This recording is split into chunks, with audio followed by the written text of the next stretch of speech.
वालेकुम अस्सलाम बेटा खुज़ैमा। हम लोग स्टार्ट कर रहे हैं ट्रांसफार्मर। देखिएगा अभी अभी हम लोग स्टार्ट करने। चलें जी क्लास, बिस्मिल्लाहिर्रहमानिर्रहीम। Transformer is basically a device which is used to increase or decrease the voltages और AC सप्लाई। ठीक है ना, हम इंक्रीज या डिक्रीज कर सकते हैं AC सप्लाई को। तो हमारे पास क्या आता है, transformer. So transformer is basically a device which is used to increase or decrease the output voltages. अब वो कैसे इंक्रीज करेंगे कैसे डिक्रीज करेंगे वो भी मैं आप लोगों को समझाऊंगा। अच्छा, बेसिकली ये वर्क कर रहा होता है म्यूचुअल इंडक्शन पे। ठीक है ना, म्यूचुअल इंडक्शन का क्या मतलब होता है कि अगर हमारे पास कॉइल के अक्रॉस मैग्नेटिक फील्ड जनरेट हो जाती है, now this magnetic field is start travelling in the soft iron core and the other side of the coil is generated the induce EMF और इंड्यूस करंट। इसको मुझे draw करना है, तो draw मैं यहाँ पर करूँगा। यहाँ पर चीज़ देखिएगा ताकि आप लोगों को पता चल जाए कि ट्रांसफार्मर बेसिकली होता क्या है। ये देखिएगा मेरे बच्चे, कुछ इस तरह का ये होता है box.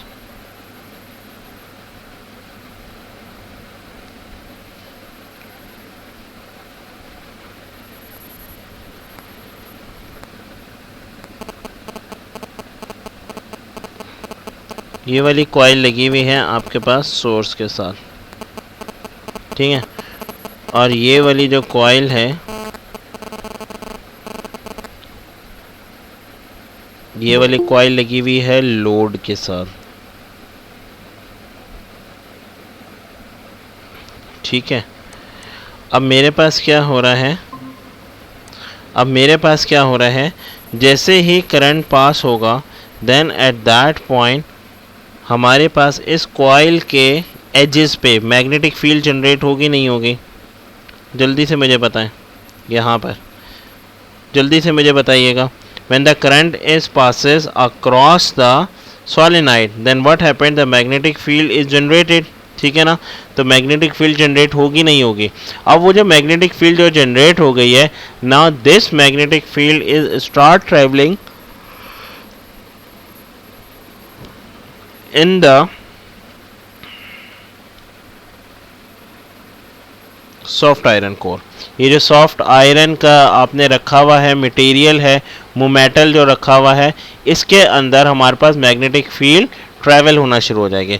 Then this magnetic field is start travelling in the soft iron core, then at that point we can say that this is our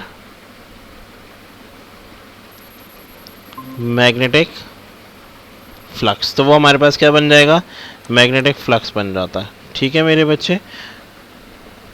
अब मेरे पास नंबर नेक्स्ट क्या चीज़ होगी, अब जैसे ही ये वाली मैग्नेटिक फील्ड आके स्ट्राइक करेगी इन चार्जेस के साथ, ठीक है ना।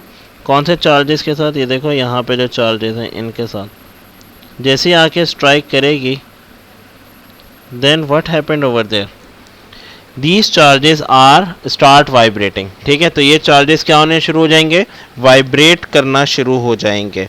ठीक है, जब फोर्स जब आके लगी, तो जब फोर्स जब आके इस पर लगेगी, स्ट्राइक होगी, देन एट दैट पॉइंट हमारे पास इंड्यूस्ड ईएमएफ जनरेट हो जाएगा। ईएमएफ का क्या मतलब होता है, नॉन इलेक्ट्रिकल एनर्जी किस में कन्वर्ट हो जाती है, इलेक्ट्रिकल एनर्जी में। अब इंड्यूस ईएमएफ जनरेट हो गया। Now after the generating induce EMF, ये वाले जो चार्जेस होंगे जो मैंने ग्रीन डॉट से बनाए हैं, now these charges are start vibrating due to frictional force. These charges carry a negatively charge sign, means electrons. ठीक है, इलेक्ट्रॉन्स बन जाएंगे। नाउ हमारे पास जैसे वो इलेक्ट्रॉन बने, now this electron is move in the coil and the output load circuit is on. ठीक है, सर्किट ऑन हो जाएगा। तो ये जब चार्जेस जब मूव हो रहे होंगे ना हमारे पास सर्किट में, then at that point we can say that electrons is generate और करंट इज प्रोड्यूस, और current is produced. So at that point we can say that the induced current, or this is called induced EMF or induced current, is generated. ठीक है, तो यहाँ पर हमारे पास क्या generate हो जाएगा, इंड्यूस ईएमएफ और इंड्यूस करंट जनरेट हो जाएगा। ये सिंपल फंक्शन होता है ट्रांसफार्मर का। I repeat, transformer is a device which is use to generate the output voltages और द करंट। ठीक है, आउटपुट वोल्टेजेस और करंट को जनरेट करवाता है। अब वो कैसा आउटपुट वोल्टेजेस और करंट जनरेट होते हैं, जैसे ही ये हमारे पास कॉइल लगी हुई है, इस कॉइल के साथ हमारे पास सोर्स लगी हुई है। अच्छा, जिस कॉइल के साथ सोर्स लगी हुई होती है, the name of this coil is the primary coil. ठीक है ना। अब जैसे करंट इसके अंदर पास होगा, जिस पे आपको पता है मैग्नेटिक फील्ड प्रोड्यूस होती है। Now this magnetic field is start travelling in the soft iron core. ठीक है, जो सॉफ्ट आयरन कोर का हमने मटेरियल रखा हुआ है मेटल का, इसके अंदर जैसे ही ये ट्रैवल होना शुरू हो जाएगा, then at that point we can say that induce EMF और इंड्यूस करंट इज जनरेटेड।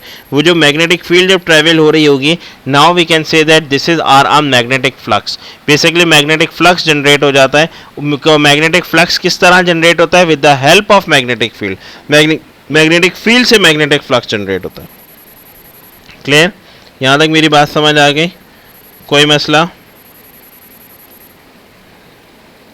अब आ जाए transformer. There are two types of transformer. Number 1 step up transformer, number 2 step down transformer. Step up transformer क्या होता है? Step up transformer वो transformer होता है, ठीक है, which convert alternating voltage at a high current to a low voltage. ठीक है, हाई करंट को हम कन्वर्ट करवा देते हैं लो वोल्टेज में। This is called your the step up transformer. ठीक है, अब आ जाए स्टेप डाउन ट्रांसफार्मर पे। स्टेप डाउन ट्रांसफार्मर में भी हमारे पास क्या होता है कि आउटपुट वोल्टेज हमारे पास कैसा आता है, लो आता है। लो आउटपुट वोल्टेज पर हम काम कर रहे होते हैं। ठीक है ना। अच्छा, स्टेप डाउन ट्रांसफार्मर फॉर्म कैसे होगा, स्टेप अप फॉर्म कैसे होगा, फॉर्मेशन में अभी आपको बताऊंगा। ठीक है, सबसे पहले आप इसकी कंस्ट्रक्शन एंड वर्किंग देख लें। ठीक है, वर्किंग कैसे होती है। हमारे पास कितनी कॉइल्स होती हैं, दो। एक होती है प्राइमरी कॉइल, एक होती है सेकेंडरी कॉइल। ठीक है, अगर नंबर ऑफ कॉइल्स इक्वल हैं, अगर एक तरफ भी 10 नंबर्स हैं, दूसरी तरफ भी 10 नंबर्स हैं, it means that the ideal transformer, जितना इनपुट जनरेट होगा उतना ही आउटपुट जनरेट हो जाएगा। अच्छा, अब मेरे पास देखिएगा, ये जो कॉइल होती हैं, दी प्राइमरी और सेकेंडरी कॉइल्स, ये जो दो कॉइल्स नज़र आ रही होंगी आपको, ये वाली जो कॉइल्स होती हैं मेरे बच्चे, द सॉफ्ट आयरन कोर, ये किस पे कंसिस्ट होती है, soft iron core thin sheet के ऊपर। ठीक है ना। अब और इसके ऊपर वार्निश की कोटिंग की जाती है ताकि आपके पास वो हीट होके मेल्ट ना हो जाए कॉइल, या तो वहाँ पे आग ना लग जाए। हीट मतलब कि हीट से बचने के लिए हम उसके ऊपर वार्निश की कोटिंग कर देते हैं। ठीक है ना, ताकि जो लॉस ऑफ जो एडी करंट क्या होता है, the loss of current, leakage current. ठीक है ना, इंसुलेशन हेल्प करता है ताकि आपके पास हीट लॉस ना हो। ठीक है, अब क्या हुआ, इंड्यूस जो करंट होता है ना, the value of the induce current basically depend upon the number of turns of the primary and the secondary coil.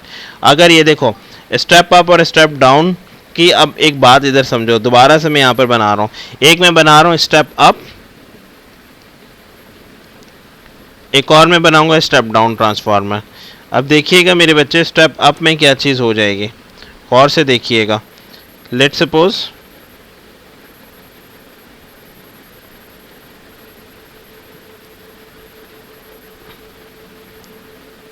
इधर देखिएगा मेरे बच्चों गौर से, 1 2 3, यहाँ पे नंबर ऑफ टर्न्स कितने हैं, 3। अब वहाँ पर देखो, वहाँ पर कितने हो जाएंगे, इससे डबल। अब मुझे खुद बताओ कि number of turns of the coil कहाँ पे ज़्यादा है, प्राइमरी में ज़्यादा है या सेकेंडरी में ज़्यादा है, जल्दी से मुझे बताइएगा, जल्दी से मुझे बताएं, number of turns of the coil primary में ज़्यादा है या सेकेंडरी में ज़्यादा है।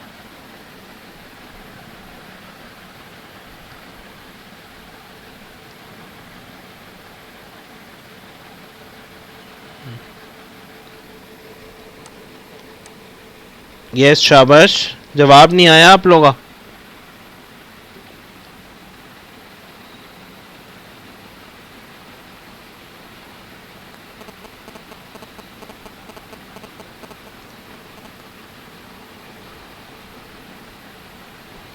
Yes, number of turns of the coil primary में ज़्यादा है या सेकेंडरी में ज़्यादा है? Primary no, secondary. ये देखो, ये रही ना, ये लोड लगा हुआ है, जो कॉइल लोड के साथ होती है मेरे बच्चे, this coil is your the secondary coil. और जो कॉइल मेरे पास सोर्स के साथ होती है, दिस इज योर सोर्स ना, इसी source, this coil is called primary coil. ठीक है, तो अब मुझे आउटपुट वोल्टेज ज़्यादा चाहिए, तो मैं क्या करूँगा, नंबर ऑफ टर्न्स बढ़ा दूंगा। अगर आउटपुट वोल्टेज कम चाहिए होंगे तो मैं स्टेप डाउन वहाँ पे लगा दूंगा। ये हो गया स्टेप अप ट्रांसफार्मर। अब देखिएगा step down transformer, step down.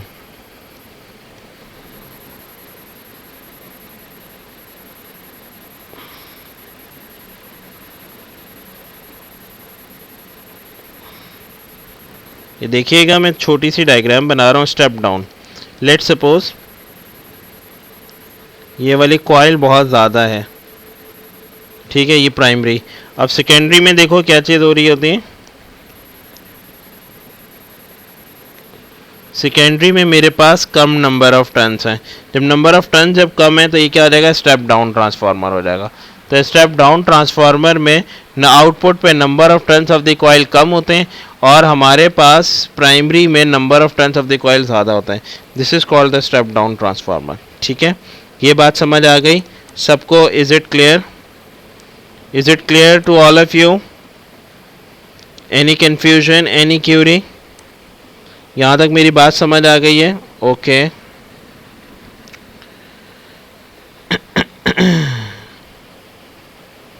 Yes बेटा, ओके, मेरी very good. Now move on. अब देखिएगा, नंबर ऑफ टर्न्स को हम किससे इंडिकेट करते हैं, एन से। N is the number of turns. ये देखो बेटा मेरे बच्चे, मैंने लिखा हुआ है Vp is the output voltage at the primary coil, Vs is the output voltage of the secondary coil, Np and for number of turns at the primary coil, and Vs is the number of turns at the voltage at the secondary coil.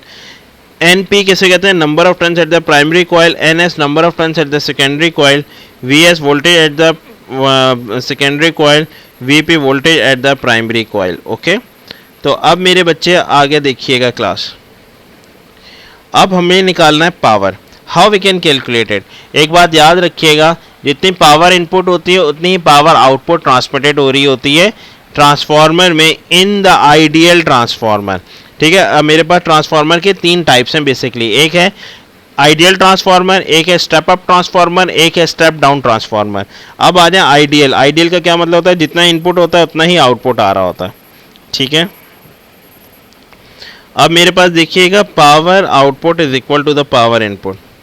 ठीक है, अब आपने क्या करना है, P is equal to V I. Power output, output पे क्या है हमारे पास, लाइक द सेकेंडरी कॉइल अगर जैसे, तो वी एस आई एस हम लिख देंगे। प्राइमरी कॉइल होगा तो वी पी आई पी हम लिख देंगे। ठीक है ना, वोल्टेजेस एक जगह पे करते हैं, V S upon V P is equal to I P upon the I S. ठीक है, यहाँ तक मेरी बात समझ आ गई? इस रेशो मेथड में कोई मसला है तो मुझे बता दें।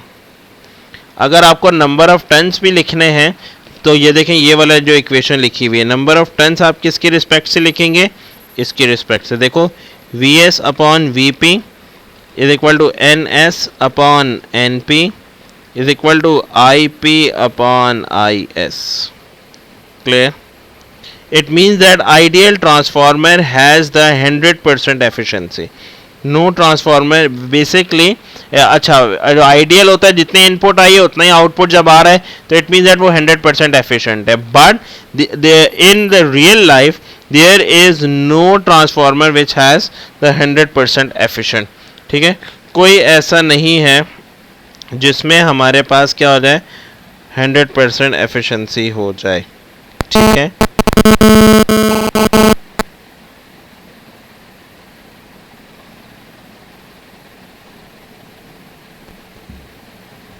यहाँ तक मेरी बात समझ आ गई सबको? कोई मसला, कोई ऐसी बात जो नहीं समझ आई तो मुझसे मेरे बच्चे पूछिएगा।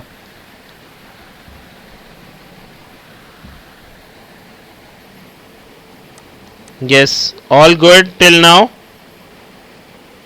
Okay, now move on the next point, efficiency, formula of efficiency, how we can calculate the efficiency। मेरे बच्चे we can calculate it with the help of formula, ठीक है। efficiency is equal to power output upon power input multiply by 100%। इसके through आप easily क्या निकाल सकते हो? efficiency कैलकुलेट कर सकते हो, ठीक है। इस बात को आपने लाजमी याद रखना है, ठीक है ना। efficiency is a power output upon the power input multiplied by 100%। this is the formula of the efficiency, clear। अब आ जाएं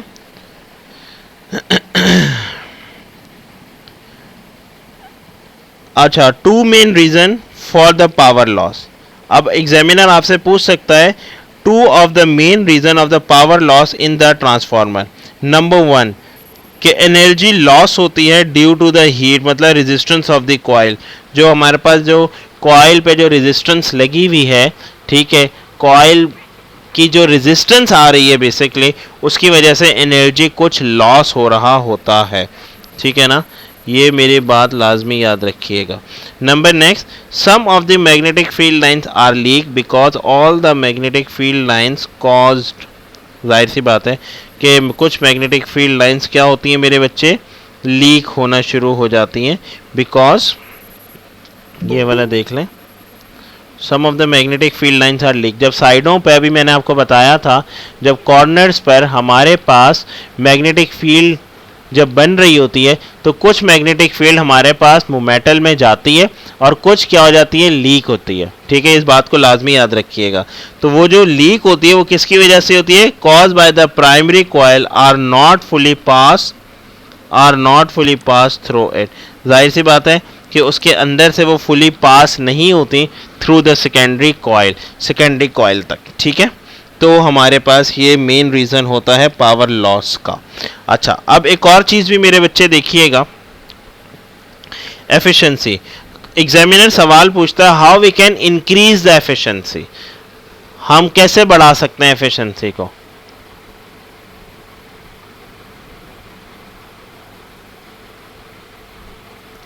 मेरे बच्चे we can increase the efficiency by using a lower thicker copper wire for the primary and the secondary coil।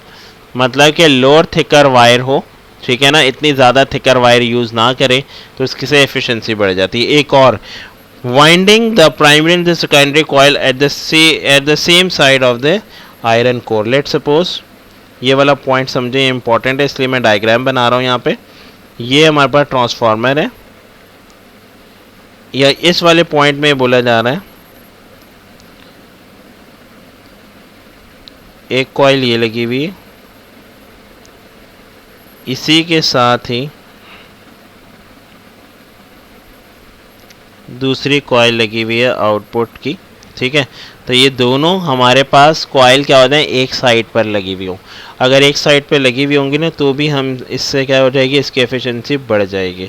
उसकी efficiency बढ़ने के बाद क्या चीज़ हो जाएगा कि जो मैग्नेटिक फील्ड यहाँ पर प्रोड्यूस हो रही है वही मैग्नेटिक फील्ड डायरेक्ट हमारे पास सेकेंडरी कॉइल में आना शुरू हो जाएगी, ठीक है। अब जैसे ही वो डायरेक्ट सेकेंडरी कॉइल में आना शुरू हो जाएगी, then at that point we can say that this is our more efficiency, ठीक है, इट्स एफिशिएंसी इंक्रीजेस।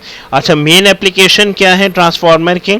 मेरे बच्चे मेन एप्लीकेशन है जो जैसे कि आपके घरों के बाहर लगा हुआ होता है ट्रांसफार्मर, जिसको हम PMT भी कहते हैं, ठीक है ना। तो transmission of the electrical power from the power station to consuming the sites, ठीक है। उससे क्या होता है कि साइट्स को कंज्यूम हो रही होती हैं। Number next, regulating voltage for the proper function of the electrical appliances. और जो इलेक्ट्रिकल अप्लायंसेस होते हैं उसको प्रॉपर वोल्टेज प्रोवाइड करने के लिए, मतलब रेगुलेट करने के लिए भी हम लोग ट्रांसफार्मर का यूज़ करते हैं, ठीक है। Number next, transmission of electricity using the transformer. जाहिर सी बात है मेरे बच्चे, एक बात सुने, कि आपके पास ये रहा पावर, ये डायग्राम ज़रा समझने की कोशिश कीजिएगा। ये रहा पावर स्टेशन जहाँ पर बन रही है। बनने के बाद फिर स्टेप अप ट्रांसफार्मर लगा, फिर आगे गया। स्टेप अप का क्या मतलब है, वोल्टेजेस बढ़े, मतलब मेगावाट्स किलोवाट्स में एनर्जी आई। अब कुछ स्टेप डाउन भी होगा, क्योंकि हमें इतनी हाई फाई एनर्जी तो नहीं चाहिए ना, हमें कुछ लो लेवल की भी एनर्जी चाहिए। तो हम क्या लगाएंगे, स्टेप डाउन ट्रांसफार्मर लगाएंगे। स्टेप डाउन लगाने के बाद जितना हमें 275 किलोवाट की एनर्जी चाहिए होगी वो हम यूज़ कर लेंगे। बाकी रेस्ट ऑफ द एनर्जी पे हम क्या लगा देंगे, अगेन स्टेप डाउन, ताकि 275 से भी वो डाउन होके किस पे चला जाए, 132 किलोवाट तक। 132 किलोवाट तक जो लोड चलता है उसको हम प्रोवाइड कर देंगे, which is on the heavy industries. Heavy industries में जो बड़ी बड़ी जहाँ मशीनरी लगी हुई होती है। फिर इसके बाद हम क्या करेंगे, अगेन स्टेप डाउन ट्रांसफार्मर लगाएंगे। 132 से भी इसको ले आएंगे 32 किलोवाट। 32 किलोवाट का मतलब ये है 32,000 वोल्ट। ठीक है, जो हमारे पास स्मॉल इंडस्ट्रीज हैं उसमें ये जाएगा वोल्टेज। और फिर इसके बाद अगेन हम स्टेप डाउन लगाएंगे, जिसपे अब और डाउन होके 11 किलोवाट आ जाएगा। फिर 11 किलोवाट जहाँ तक हमें चाहिए होगा वहाँ तक हम यूज़ करेंगे। 11 किलोवाट पर हम अगेन स्टेप डाउन ट्रांसफार्मर लगाएंगे। मेरे बच्चे, जब स्टेप डाउन ट्रांसफार्मर लगाएंगे, देन एट दैट पॉइंट हमारे पास जो वोल्टेजेस आएंगे, now this voltage is use in the commercial and the residential area. तो जब इतना दफ़ा स्टेप डाउन जब हो रहा होता है ना voltage with the help of transformer, then at that point power loss is occur over there। तो वहाँ पे power loss लाजमी लगेगा। तो electrical energy is generated in the power station from where it is transmitted and distributed to consuming the sites such as house, factories, etc। अब ये वाली मेरी बात लाजमी सुनिएगा, थ्रू द केबल्स ही होता है, जाहिर सी बात है, long cable. We can find it out this power loss with the help of this formula, which is P is equal to I square R, whereas I is your current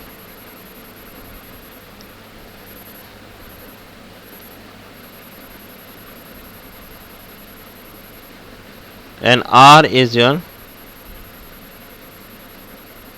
resistance।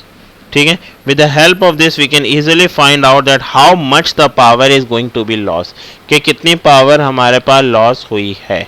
ठीक है, yes मेरे बच्चे, यहाँ तक कोई issue, कोई ऐसी बात जो नहीं समझ आई तो मुझसे पूछिएगा। अच्छा, जिन स्टूडेंट्स ने भी मुझे लेट ज्वाइन किया, डोंट वरी, मैंने रिकॉर्डिंग पर लगाया हुआ है और क्लास के बाद में आप लोगों को इसकी रिकॉर्डिंग भी शेयर कर दूंगा कि स्टार्ट कहाँ से हुआ था ये ट्रांसफार्मर। ठीक है ना, ट्रांसफार्मर बेसिकली अभी हम लोगों ने किया था। जी मेरे बच्चे, यहाँ तक हो गया? Any confusion, any Curie till now? ये वाली मेरी बात समझ आ गई? ओके ओके मेरे बच्चे, now move on the next point. अब हम लोग नेक्स्ट पॉइंट पे जा रहे हैं। एग्जामिनर सवाल पूछते हैं, write down the advantages and disadvantages, write down the advantages of high power transmission and alternating current. इसका आपको एडवांटेजेस लिखने होते हैं।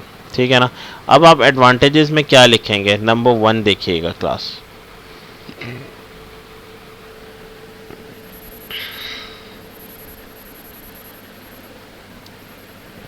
The main advantage of using the high voltage power transmission is that it reduce the power loss in the transmission cable, कि power loss कम हो जाता है transmission cable में। ठीक है ना। Number 2, similarly the main advantage of using alternating current for power transmission is that it can be step up and step down easily by using a transformer। This is not possible by the direct current. जाहिर सी बात है, direct current ना step up हो सकता है ना step down हो सकता है। क्यों नहीं हो सकता? क्योंकि डायरेक्ट करंट तो सिर्फ और सिर्फ वन गो में चल रहा होता है ना मेरे बच्चे, वन पाथ में चल रहा होता है। ठीक है, इस वजह से। ये मेरी बात समझ आ गई आपको? कोई मसला, कोई ऐसी चीज़ जो नहीं समझ आई तो मुझसे पूछ लें।